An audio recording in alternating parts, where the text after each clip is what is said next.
Hi, Makers community. Today, I am in talks with the amazing Gabrielle Union Wade. So, Gabby, welcome to the Makers Conference. Thank you for having me. I'm so excited to talk to you. Oh my God. In addition to being a New York Times bestselling author, an actor, a CEO, you've been doing so much. Like, is there a moment that you are most proud of?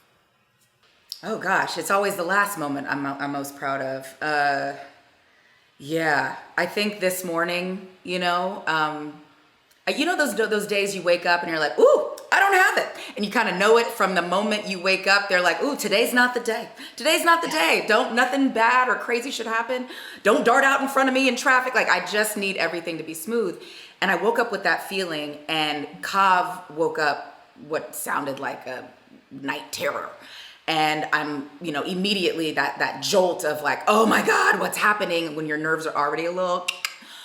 And right outside her door, I just was like, it's fine. She's alive. You're alive. You will live to see another day. It's okay. It's okay.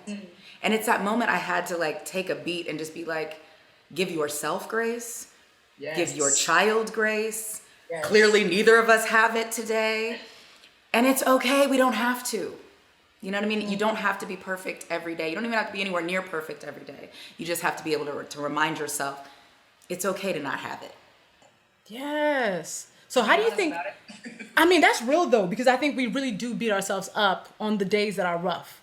So how do you think motherhood has really shifted your perspective in how you are approaching every single day? Well, when my husband got full custody of the kids, over a decade ago, I went from fun girlfriend that popped in and out to, no, you have to be a consistent adult who mothers without being a mother. Because you always have to, you never encroach on the parent's space. But how can I be a consistent adult that provides nurturing, loving, mothering? And I had to be present, and I had to show up, even when him and I weren't always in sync. Those kids deserved consistency, and that was a challenge. So by the time Kav was born, I was already in a groove, and I knew that each child comes with their own set of things. We all have something, or a number of some things that we deal with, and you can't parent like one size fits all. So you have to be the mother that they need where they're at. And you can't fret because one child is responding differently than the other child. Kav came out clear, very clear, with who she is, and we all had to shift and meet her where she is. I don't parent her the same way I parent Zaya. They need different things. So it's more work, yes, and when you're already stressed and time is of the essence, you kind of want to do the one size fits all and y'all good. But no, I mean, it's that for me in this household would be a terrible mistake. So just learning that you got to be different things to different people, like in life. You can't be the same boss to all employees. You got to know each person's strengths and weaknesses, and you want to be able to figure out, how can I set everyone up to win? I don't get off on failure. I don't get off on watching people suffer or struggle. So how can I be the best manager of this household, offering grace and compassion and love and joy and adventure, while meeting each one where they're at? It's a lot. It's a lot, no big deal. Just, life throwing you random things, but here you are kind of taking it with grace. So you have 2 books coming out this year. And it's interesting, you're talking about Kav. You have created a book called Shady Baby, named after Kav, because she is a side-eye queen. You hear me? Queen, sorceress, queen, royalty, all of that. Tell me about Shady Baby and why you thought now was the right time to let this book out into this world. Well, so it kind of came about at the same time that we realized her looks that she gives, where she's like forever in a side eye. I mean, you met her on the beach at Cannes, and she's been the same. She was only a few months old, and she's just been consistent. And we wanted to try to figure out, how we can create a space for Black women to exist however they come into the world. And Kav has always been very clear about boundaries, piss poor behavior.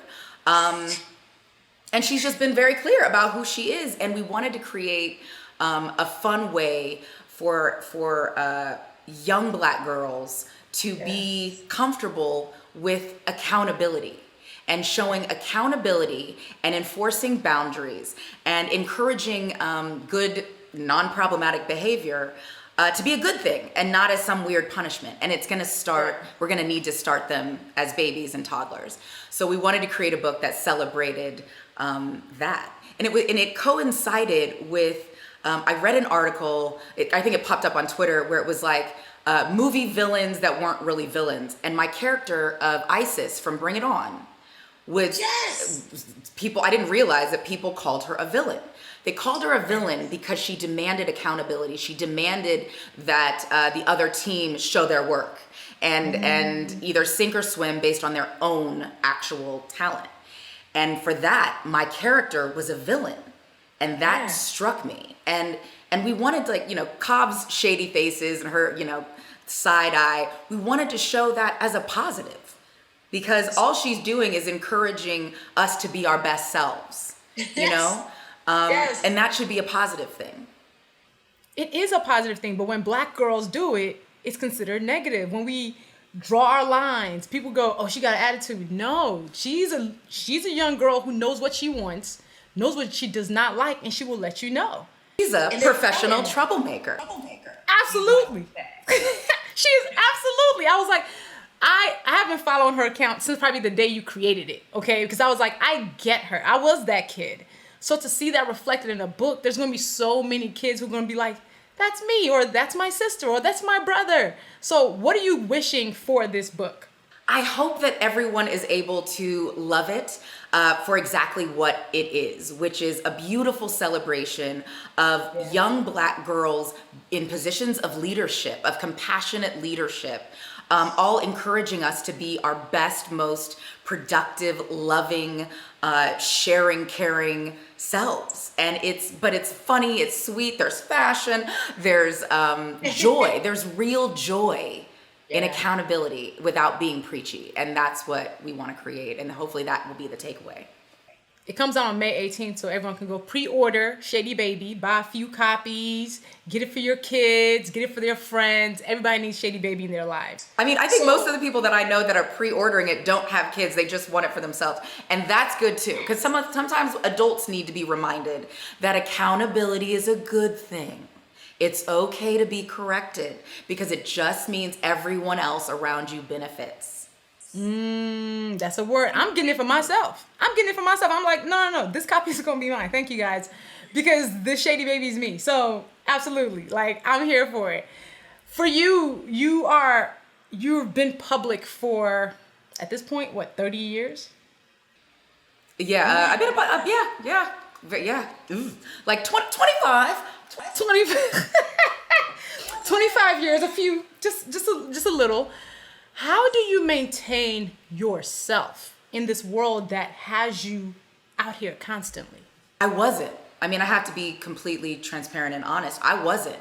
With each job or each potential opportunity, I was trying to shapeshift into whoever I thought they wanted.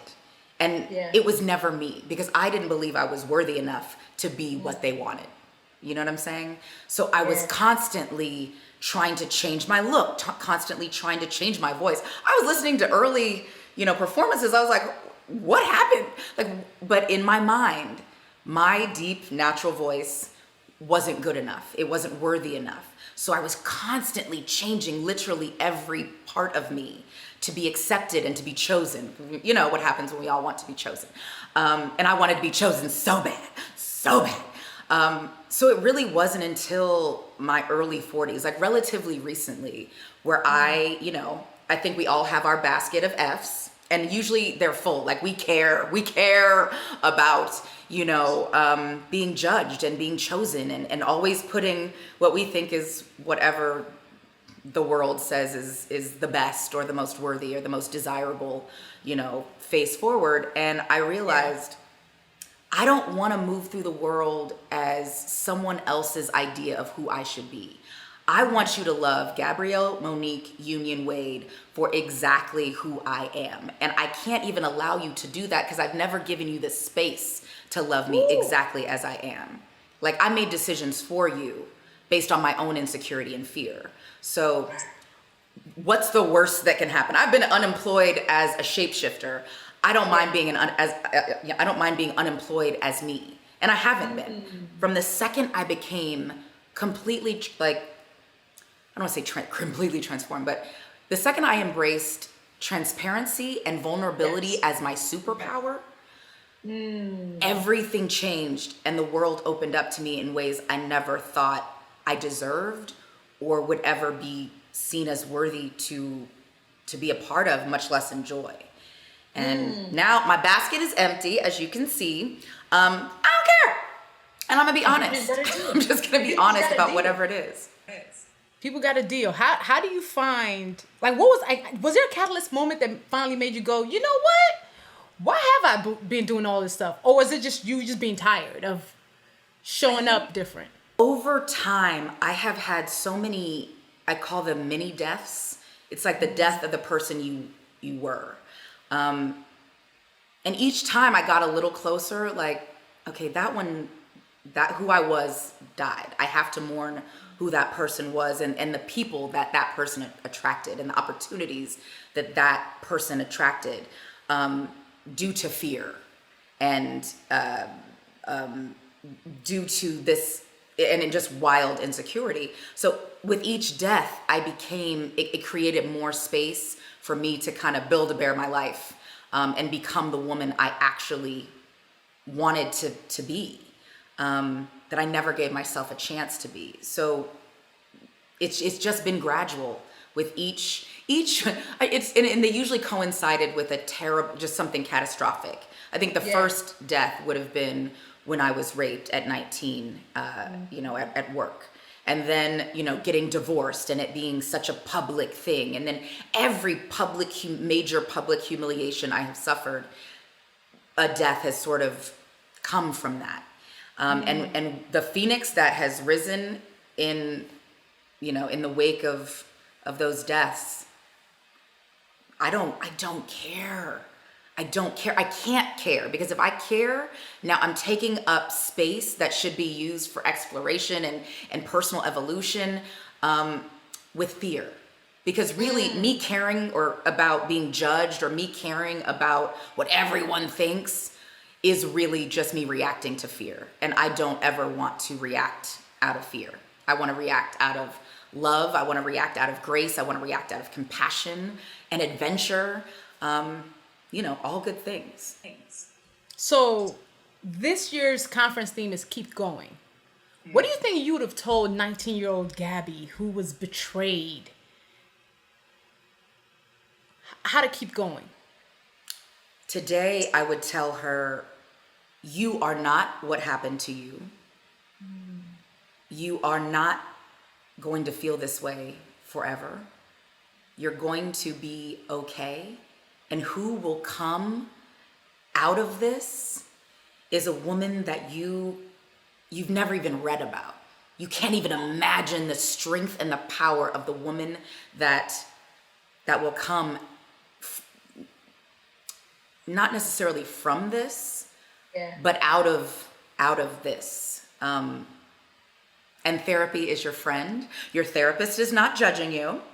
Don't lie to your therapist. Counterproductive. Don't waste that money. Don't keep secrets from your therapist, because I tried that. Trash, but To heal, or you want to be liked. Listen,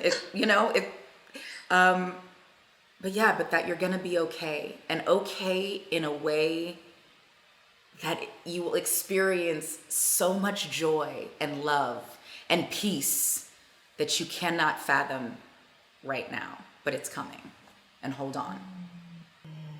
I think everybody needs to hear that. I think some adults who are listening to this need to hear that this is, you're gonna be okay. You can keep going. So many of us have experienced so much loss and pain and trauma. Oh, also, don't sign up to be anyone's trauma mule. Being a real one or a down ass chick, overrated. Actually sucks. Ride or die is overrated. Don't do it. Ride or die is overrated. I want off. Is there a transfer I can request? Yeah, like putting up with abuse or being someone's trauma mule doesn't make you more worthy. And it will never lead you to the life that you want. I mean, that's a sermon, a preach, a TED talk. Okay, some finger snaps gotta come for it. Yo, Gabby, you stay. Like, your heart is just gifting people every single day. And the fact that you said you want 19-year-old Gabby to understand that she's gonna become the woman people don't even read about yet is powerful, because we become the example that we didn't have.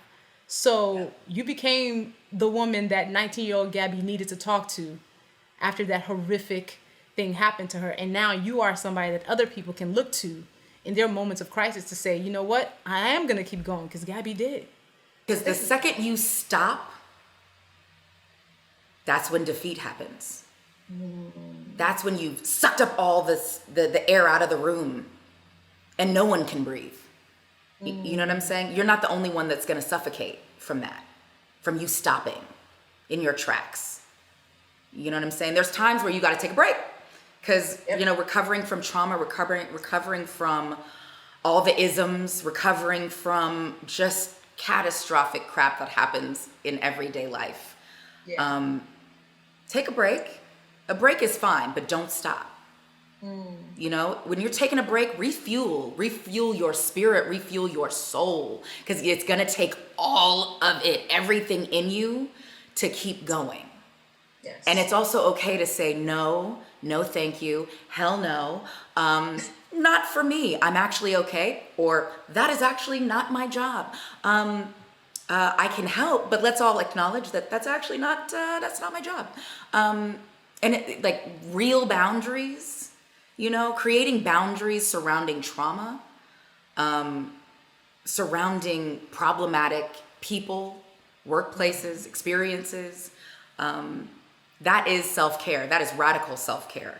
And the second someone says that makes you selfish, they've just told on themselves that they don't need to be in your life in the same capacity that they existed before.